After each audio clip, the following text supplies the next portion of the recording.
Hello and welcome back to A Better World. This is your host, Mitchell J. Rabin, and I'm very glad you're joining us again today. Today we're going to have another very interesting show. We have invited a woman who has a background that is very unusual according to standard norms, and as a result, she's also been gifted with a series of skills that are beyond the norm. And she'll be speaking with us about how these skills can be used in making a better world, in creating an atmosphere on the planet Earth that is more evolved, that's more enlightened, that's more illuminated. So it's really interesting material. It's a bit of a variation on some of the things that we do here, but obviously it's very much pertinent to the subjects we deal with. So Sarah, welcome, bienvenue, good to have you. Thank you. Absolutely. Thanks for having me. Sure. So if you would, based on that introduction and what's been going on in your life, just give our audience, if you would, a little sketch of what your background was and in a sense how these gifts came unto thee, if you will. Okay. So I grew up partially in the United States and partially in France. Yeah. I came to the United States when I was 24 and a half, almost 25. I've had these gifts since a child, and I know that there are other people in my family that have gifts. Mm-hmm. I sort of am more vocal with them, as I think that they can help the world out, and I've used them for very positive things like healing others, bringing certain information, even psychic information, collecting information like that about things that are going on in the world that are very important. So you talk about your siblings or? I'm my dad's only child. Okay. Yes, so I have I have 7 brothers and sisters. On your mother's side? Yes. Okay. Yes. The French side? Yes, yes. And you feel that they have these gifts as well? They have gifts, but mine are, I use them in a different way, I think, than they do. Sort of, they use them in everyday life a bit more, and they're not open with them. I sort of use them. I'm open with them. I use them to heal others. Okay. I'm very vocal about them. Yes. So Okay. yes, just because I believe, with me, I since a little child I saw angels, different beings, went to different dimensions. I can see ghosts. I speak to the earth, to the ocean, to animals. The world yes. is alive. Yes. It's animate. Yes. Right. Got it. So tell me, I'm really glad to hear that, and that you're Taurus is no mistake, because Taurians have especially a relationship with Gaia, that is the motherly earth intelligence. Yes. And I feel like it kind of comes and goes right in and through us in Yes. a way that's different than other signs. There's a Taurian energy as the first earth sign in the zodiac, so it's kind of interesting. But what was, if any, relationship did you have, or your parents for that matter, to the MK Ultra program that there's a lot of noise about? Okay, so my grandfather was the security guard of President Reagan, so that ties in deeply. Also, my mother was taken from France. As a child, she was brought from France to the United States by my grandfather, who was in the Air Force back then. She was adopted as a little child, and she's absolutely gifted, but I do think that she got a bit, there was a bit darker influence on her, because with abilities, you're tapping into all this stuff, you have to clear yourself all the time. Mm-hmm. You can't just, if you don't take care of yourself, if you're not healthy, if you're not clearing yourself, right. You get a lot of negative static energy, and you're also targeted by lower beings because of the work that you can do. If those abilities, when used, can really help the world. So I do think that she had a lot of issues with things like that. I managed to be okay because I was guarded by angels and helped, since a child is like that. I would think that she was maybe targeted. You learned to navigate through these dimensions in, let's say, a healthier, yes, more positive-minded way. So I had come to the conclusion that my mother was targeted because she was very gifted, and she was brought here, and I do believe that she went through some stuff that was associated with that, considering how close that my grandfather was, to the president at that time. And Reagan has a lot of stuff to do with the whole ET thing and everything, as everybody knows. I do know that I was born able to see people who are not human walking among humanity, so I have that ability. So tell us a little bit about that. So now you gave a good sense of the background that is, yours. And so tell us a little bit about what you see and identifying beings that maybe appear human but internally are not. And what are you seeing? I see some very interesting stuff. I see people who are very young, but there were witches that are hundreds of years old, or magicians that are hundreds of years old, and they, are in a young body, but they're very old. So I can see that sort of come down. I see people who are not human. There's different hybrids who are not human that have fish DNA or different DNA, and I could see some of them might have gills or stuff like that. GMO'd humans. I just think a long time ago there was some genetic testing that went on, and they created humans that were, hybrids, and they're cloaked, so it's hidden. Sure.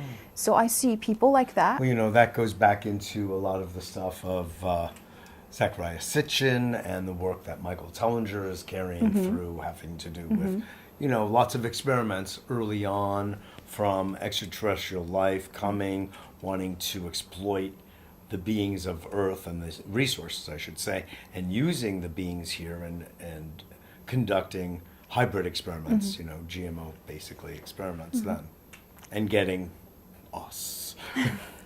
I met some people that definitely had fish DNA or dog DNA, or just, and their senses were ultra high in different areas, and they didn't really quite know why. They know they're different. I could see why, that I could see that even though they looked human, once that hologram broke down, I could see either larger fish ears, or fish sort of gills or stuff like that. It was very interesting to see, and I'm very aware of that. I think that it happened to me last night. I was someplace, where I told you I went with my friend, and I was looking at this man, and he definitely was more of a dwarf, but he was giving off, he looked human, but he was a dwarf, And so I have things like that happen quite a bit. And I have some can dog recognize DNA myself. Some can, there's some I think who are aware. I ran into one guy who he looked a bit like a dinosaur, and I had never seen anything like that before. And I could see him, and he knew. I know, he's in the White House right now. Yeah. I can't. Say? I don't delve into politics. I fly above politics. Oh yes. I try good. to. Yes. That's good. Okay, so I and I could see that he was definitely a dinosaur being, and I saw him from across the room, and he knew telepathically. He read that I could see him, and walked over and shook my hand and said, "Thank you for seeing my true form." He goes, "I'm quite ancient." I said, "Well, I've never seen a specimen like you," and he was quite happy about that. He's like, "Yes, very ancient." So there's a feeling of liberation when someone's true nature is being seen. He's like, "Thank you for seeing who I was," and he didn't sense anything bad from me, and he was quite happy about it. So no, it's certainly interesting, but let's just take a little bit of a larger view and understand how skills of seeing like that, or even more powerfully, how others can learn to move transdimensionally and the kind of value that could be for humanity. Exactly. So this is what happened before the cataclysms. They would go into other dimensions, and that's how they'd survive. So I remember doing so myself. Sometimes the blast in space, literally when there's things that happen in space, it happens interdimensionally. Yeah. So it can destroy anything. It can absorb any energy and destroy it and rebuild. So we'd have to pass into other dimensions to survive cataclysms that were huge. I remember meditating a month ago, and I go into deep meditation states because I go within my own consciousness, and I saw that I had, and I knew this. I know that I'm quite ancient soul, and I seen that I had survived a couple cataclysms by going into other dimensions while they happened. So death to me is not something that would ever be scary to me because I can just walk out of my body into other dimensions. The problem is that you have to do a lot of good things to build up your soul energy to do so. And this is where I try to get people to build up their soul energy, because they tell you you're eternal. They say, okay, your soul's eternal. Yes, your energy is eternal, but you know, it might come back and be reformed into the vase and flowers here. That's what they don't tell you, is that yes, you're eternal, but you might be the flowers here. Well, it's not bad. I mean, these are not real flowers, but they are quite beautiful. And you don't think they're real. They think they're real. You're making an interesting point here, Sarah, which is that when people build up their soul energy, then which is related to building up chi or life force. Yes, yes. Okay, it's not really separate. When one does that, and sometimes that involves sexual energy and using it for building up the life force in the body, so it's circulating instead of, you know, being emitted. This is the problem. From that point of view and place, you were saying that it'll be easier for people to kind of learn to come and go. And one of the things you do when you work with people to teach them about this interdimensionality, you're saying it requires a kind of a high level of chi to do so. It does. For you to, first of all, to get past the Earth's gravity system, you have to have enough chi energy. So then you can fly among the planets after you have built up enough chi energy. Of course, that, you know, the universe is very, very... Would gravity really be affecting our light body? It does affect to a certain point. So one instance, I went ahead and I got out of my body and went to another dimension, and I got out. I had to have enough energy to go to another dimension where the gravity of the Earth was not affecting it. The problem is that I went so far out, I use energy to pull me to each planet. Does that make sense? The magnetic poles or the fields of the planets. Well, anyhow, I went so far out. I was going so far out of Earth that there was a slight, only in that dimension, there was a very, very low magnetic pull. And as soon as I got much further than I was supposed to, I was told, you know, to get back to Earth and have enough energy to you better go now. So I had to grab onto whatever very fine magnetic force of Earth to pull me back, then go back up another dimension, because I went deep into the dimensions, go back up at least 1 or 2 dimensions to get back to my body. So you see how that works? Yes, I do. Yes, so the magnetic field of the Earth is useful for stuff like that, but also it can keep you in if you don't know how to navigate it. I'm wondering, from the same kind of magnetic gravitational point of view, if there's you say you can get stuck, would the energy body be harder to pull back from the inner Earth because you're closer to the gravitational center? Okay, so think about it of almost like bouncing on a trampoline, like that. So when I was in England, there's some mounds around the Stonehenge, and I was requested to see what was happening with mounds. Of course, they're entrances to inner Earth, and I got out of my body, and only if you have enough energy will you be allowed to go into these places. But energy is the key to. If you have enough energy, the universe is very fair. It will allow you to access places others are blocked out of, because it thinks they're not evolved, they don't have enough energy, they don't care about their soul. Well, they can stay there. They're not coming into the sacred places, inner Earth being a sacred place. So I went, gathered with another group, and we went on the mounds. I got out of my body, of course, and we were brought right to inner Earth. So it sort of energetically, there was a funnel of energy. It was like teleporting, standing on it. You ever see the movies where they stand in, or even a UFO or stands and whoop, like that? It's exactly what happened. I've read accounts of the inner Earth that are extraordinary. Oh, it's beautiful. It's absolutely beautiful. The names of there's sort of like classics that are remarkable, utterly remarkable. Beautiful. I was wondering, is that like it's been described? How would you describe it? It's a bit very heavenly in a way. It's absolutely beautiful on every single level. It's not anything that's dark. You know, I saw some movie come out where it's like showing German Nazis or whatever coming from inner Earth, and it's like evil down there. I'm like, really? That's not the depiction. That's not the right depiction, because what I went into was absolutely beautiful. I went into there's UFOs down there. There's like energetic UFOs and flowers and Are humans the light source? I'm just wondering, like Oh my gosh. Certainly there's no sun. But no, I was thinking that if human beings, that if they have enough, chi built up and their soul is elevated, that they would actually be sort of like... The earth has its own light, inner light, Oh, just okay. like humans. It's got a soul just like humans. So you might say the inner earth, it's the light of inner earth. It's her soul light. That's what illuminates it. I was wondering if we were sort of like, what's that? A lightning bug, and human beings were actually the source of the light for everyone to I would see. consider Earth like the mother bee and humans like the little bees, And the Earth cares very much about humans, about humanity, and its children. I speak to Earth a lot, and it's very, very. It often cries, or it often, it's very emotional. It's like a woman, a very emotional woman, almost.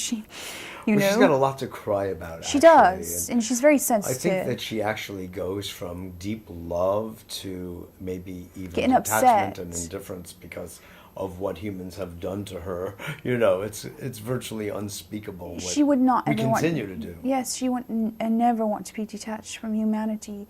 The problem is she's screaming and crying, even though she shakes in pain, earthquakes and all of that. She's shaking in pain, and nobody's listening. And imagine, even though she's shaking in pain, a couple of people are listening, And I spoke to like I said, when I was in LA, I was invited to a bonfire in LA, and I was quite happy. Some mutual friends down there. I'd never been to the beach in LA, and I was invited to a quite nice part of the beach in LA, and it seemed beautiful.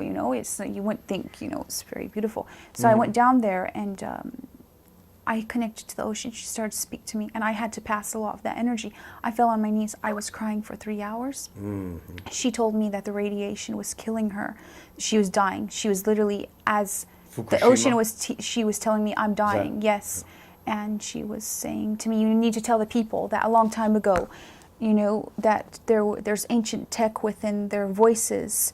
And that's why the pyramids in front, they got the Sphinx with the lion heads, because the voice, it's representing, remember when a lion growls, how it's the frequency, roars the frequency. Well, humans have that in there, and that this is encoded within the Sphinx.